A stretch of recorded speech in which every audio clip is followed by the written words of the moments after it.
বঙাইগাঁও পৌৰসভাৰ পৰা আমি মানে বাৰুকেই উপকৃত হৈছিলোঁ, কাৰণ আমাৰ তেতিয়া মেডাম বাইদেউ আছিল প্ৰিন্সিপাল এই কলেজৰ, আৰু আমাৰ সেইটো টাইমত মানে নেক ইনস্পেকশ্যন হোৱাৰ কথা আছিল, থাৰ্ড চাইকেল নেকৰ।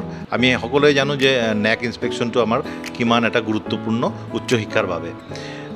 সেই টাইমত মানে আমাৰ এই কলেজৰ ইমান যিটো সম্পদ ৰাজি নাই, যিটো দি আমি কলেজখনক অলপ সজাই পৰাই তুলিব পাৰোঁ।